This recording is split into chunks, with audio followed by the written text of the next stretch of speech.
para todos en casa. Bueno, llegó el fin de semana, nos queda este último tironcito para ponernos a punto, además de cuáles son las noticias que se están discutiendo por estas horas. Ahora que te veo, supongo que tarde o temprano volveremos a retomar el avance de la Operación Océano, ¿no? Bien, porque la verdad que hay muchas preguntas. Pero vamos a lo que fue esta suerte de cumbre de la coalición en torno al tema seguridad social. A ver.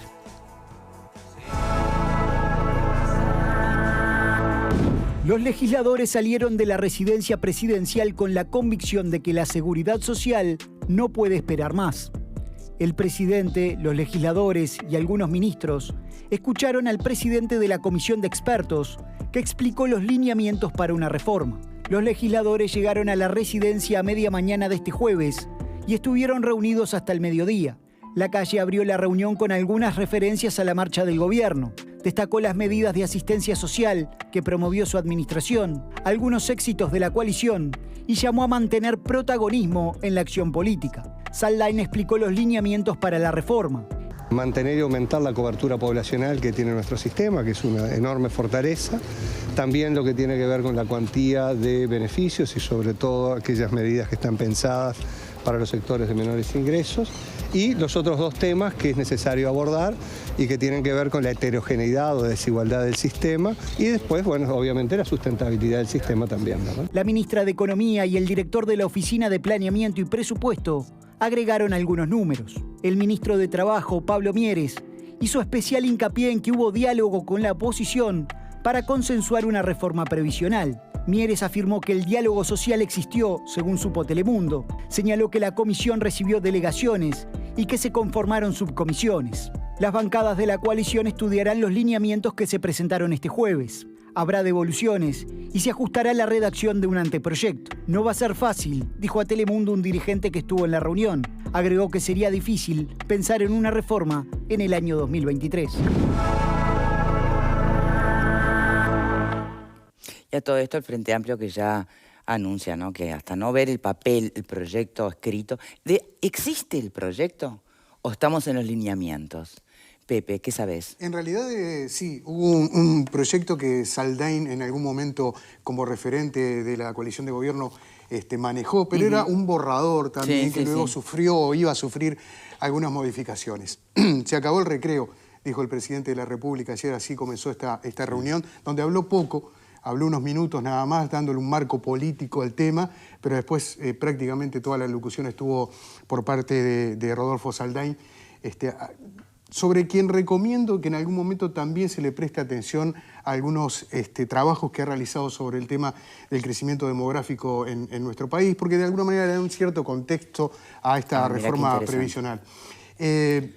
Y después, obviamente, hablaron referentes como el doctor Sanguinetti, el propio Guido Manini Ríos. Sí, pero ya referentes de la coalición. De la coalición de gobierno. Acá tenemos dos cosas, creo, para el análisis. Por un lado está la reforma previsional en sí, en base a lo que sabemos, y después está el tema del costo político. Y el costo político es un elemento que juega mucho en todo el sistema político. ¿Alguien está dispuesto a pagarlo? ¿Este gobierno está dispuesto a pagarlo? Cuando se señala que difícilmente pueda haber una reforma en el año 2023, o sea, el año próximo, prácticamente se está diciendo que en este periodo de gobierno no la va a haber, porque no creo que ningún gobierno, faltando un año para culminar su administración, dé un paso de estas características si no tiene un consenso adecuado. Una cosa son los 100... Y no la va a tener, porque el Frente Amplio a su vez tampoco va a dar el... Ya está claro, por eso hablo del costo político de todo el sistema político. De quienes dicen que no, de quienes dicen que sí. Porque en realidad... O sea, que están jugando básicamente, políticamente, sí, el protagonismo en el ring, como planteaba el propio presidente. Claro, salir de las cuerdas e ir tomar el centro del ring. Es una figura interesante. Claro, estamos todos los ciudadanos mirando esto, ¿no? Y le estamos, creo, pidiendo al sistema político que tome un grado de responsabilidad y de madurez que hoy parece no tener. Sí, pero estás dispuesto... O sea, protestar, vamos a protestar. O por una u otra medida de esta reforma. Entonces, ¿qué le estamos pidiendo en realidad al gobierno? Bueno, acá hay un tema. Los primeros días de gobierno, los primeros 100 días de gobierno, lo que se llama la luna de miel en cualquier administración que esté comenzando, son los propicios para implementar cualquier reforma, porque venís con todo el empuje. Pero ya fue. No solamente que ya fue, en los primeros 100 días fue el impulso más importante de la ya pandemia. hubo separación, la luna Claro, directamente. Literalmente. Por lo tanto, y cualquier gobierno va a ser muy difícil que faltando menos de 365 días para terminar una gestión y en plena campaña electoral juegue las cartas. ¿Cómo lo ves, Marta? Yo lo que veo es, a ver, la comisión de expertos que estuvieron en esto, que eran 15, en octubre entregaron un informe hecho por 9 de ellos, donde marcan algunos de los lineamientos que se han conocido en la prensa. Sí, no es muy simpática la propuesta, porque en realidad, bueno, supone una elevación de la edad jubilatoria. ¿Esa es la piedra en el zapato de toda esta reforma? Hubo una encuesta donde el 69% de la población está en contra de eso. Pero, a ver, hay un hecho que es real. Se vive más, entonces es como lógico que se eleve la edad de jubilación. Lo cierto es que en este medio insertarse laboralmente después de cierta edad es muy complejo. Entonces, ¿cómo combinás ese aumento de la edad jubilatoria con esta otra variable de la realidad? De todas maneras, yo insisto, recalquemos, esto es el informe de lo que investigó y preparó esta comisión de expertos. Efectivamente, el proyecto en sí todavía no está. O sea que cuando también desde el Frente Amplio se dice, bueno, hasta que no haya un proyecto que pueda leer para después opinar. El proyecto se va a hacer en base a estas recomendaciones que están en la página de la comisión y que puede acceder todo el mundo. Son 160 páginas que fueron terminadas en octubre, efectivamente, como vos decías. Exacto, es muy largo, pero básicamente cualquier proyecto que se elabore va a ser sobre esta recomendación. Recordemos que Saldain fue el mismo que hizo la reforma en el 95.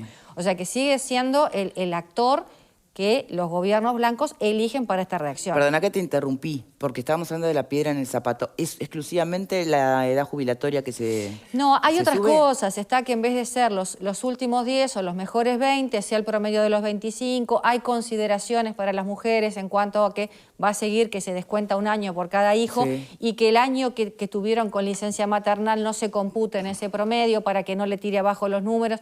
Hay algunas consideraciones, pero lo más simbólico de todo es que la idea es llevar todos los servicios de caja y pensiones al mismo sistema tipo BPS. Ese es otro, ahí está. Ese es la el unificación otro. de las cajas. Y con la única consideración que militares y policías que están en línea de fuego, por decirlo, tengan algún beneficio adicional. Bien. Pero básicamente eso va a generar problemas porque hay, bueno, obviamente, hay cajas que están con beneficios adicionales y otras que están bastante comprometidas. Entonces, bueno, los que están más comprometidas capaz que son más afines a aceptar los cambios y las que están mejores no. ¿Cuáles son las cajas que están sin déficit hoy en día? ¿Existe la alguna? bancaria. La bancaria. La notarial. Y la notarial. Bueno, más o menos la notarial, ¿no? No, pero está acuérdense saneado, que hasta hace poco Está también saneado. tenían problemas. Pero está saneada. Pero la bancaria seguro. La bancaria seguro. Entonces que lo lleven a este sistema, aparte tienen otros beneficios, o sea, va a traer sus movidas. Yo concuerdo con Pepe que esto es un costo que va a ser difícil de El tema es asumir. que va a tocar derechos adquiridos ya, ¿no? Sí. Eso es lo que genera, porque vos podés hacerte la idea de cómo va a ser el mundo de mañana y en qué condiciones y cuáles son las reglas del juego. Igual hay un detalle. Pero el tema es que por ahí vos trabajaste ya 40 años, te vas a jubilar y te queda un tirón más, no vas a ganar lo mismo que habías proyectado con la calculadora desde hace rato para ver cómo iba a ser tu vejez. Pero o sea, es complicado. Hay un realmente. cambio que tuvieron en cuenta. En la reforma del 95 la edad de quiebre eran 40. En esta reforma es 50 porque supongo yo que es para evitar aquella movida que hubo después con los cincuentones y toda la corrida. Entonces eso lo tuvieron en cuenta y el aumento de edad de jubilación es gradual. A partir del 67 al 71 van subiendo un año. Va a ser un costo político, pero creo que hay cajas que lo están exigiendo por su situación económica. Entonces, bueno, va a haber que soportarlo. Es que vos no podés... No, a ver, hay dos cosas que son de manual en cualquier sistema previsional en el mundo. El aumento de la edad jubilatoria y el aumento de la obligatoriedad de los aportes. Después está el incentivo a que trabajes más, el incentivo al ahorro voluntario, etcétera, etcétera.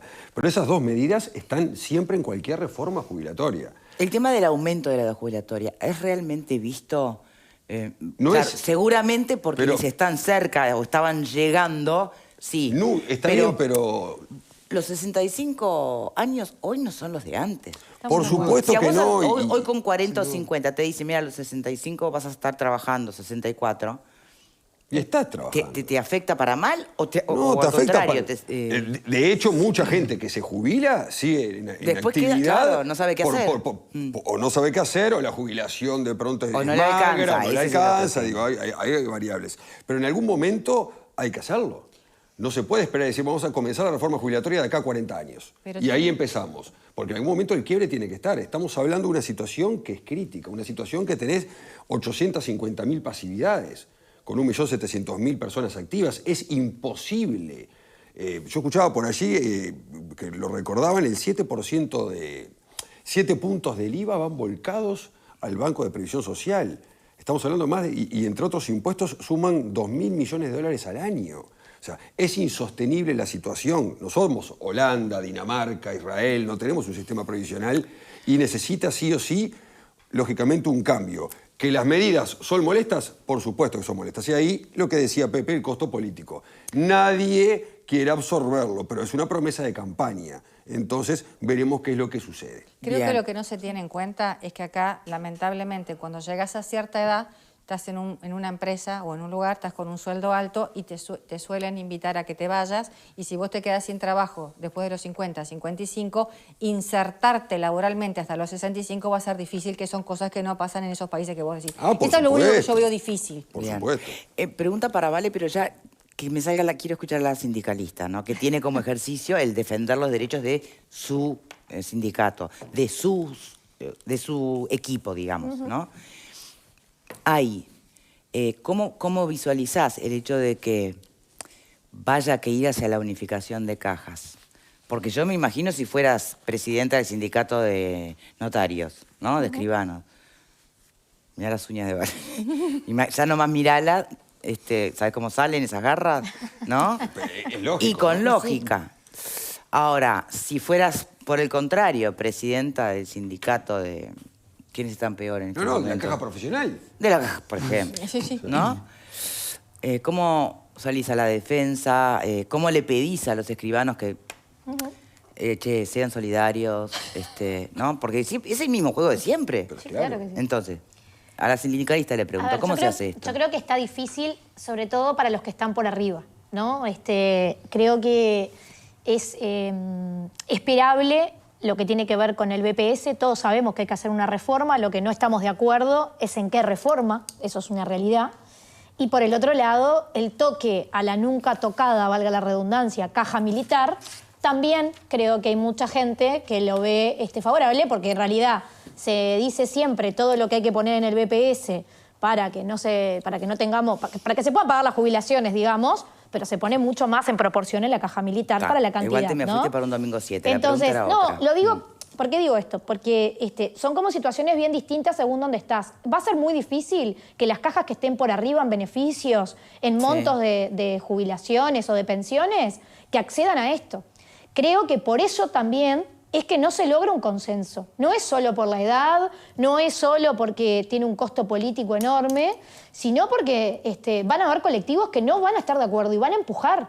Y son miles en todos esos colectivos. Entonces, obviamente, yo si estuviera en la notarial o en la bancaria, que están saneadas y que tienen mayores beneficios, y obviamente que voy a pelear por mantener esos beneficios.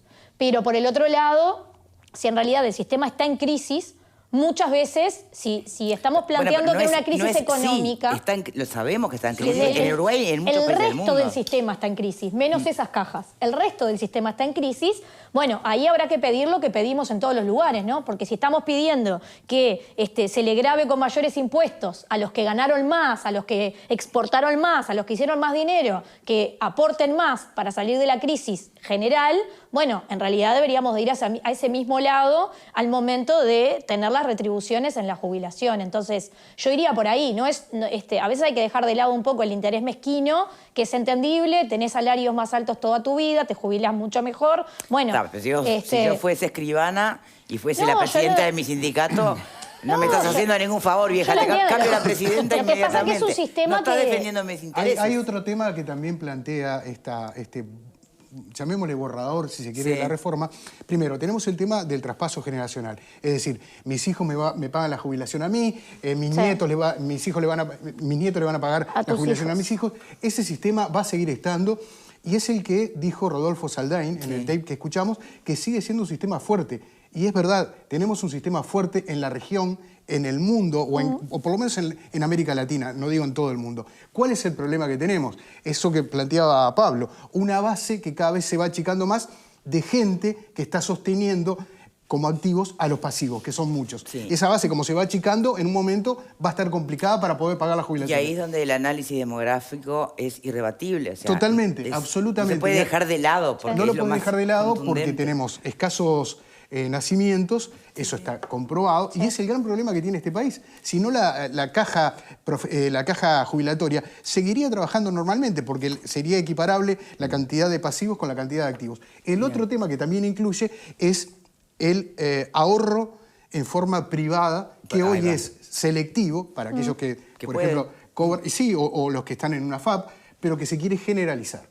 Y ese es un tema que puede llegar a ser complicado, porque no todo el mundo tiene la capacidad de ahorro. Exacto, decir que se generalice es muy fácil. En los hechos, ni van a tener la gran mayoría no tiene sueldos como para hacer esa diversificación. Bueno, ahí se trabaja con lo que vendría a ser un salario mínimo, que no es correcto el término, pero se le adjudica a cada pasivo, aún no teniendo la posibilidad de un ahorro previsional en forma privada, un mínimo, una base mínima para poder... Como para que lo pueda hacer. Exactamente. Y esa es una complicación, creo, que es más piedra en el zapato todavía que la edad jubilatoria. Porque en esa edad jubilatoria, que como vos bien dijiste, y estamos, creo, todos de acuerdo, los 60 de hoy no tienen nada que ver con los 60 de hace 30 años, ni siquiera los 50. Y ahí está la otra gran piedra en el zapato, que es, aunque parece no tener que ver con esto, pero que es el mercado laboral, que se tiene que blanquear de alguna manera y empezar a admitir que si bien los jóvenes tienen que acceder al trabajo, también hay mucha gente que hoy tiene 50 o 60 años que está absolutamente activa y que puede seguir trabajando.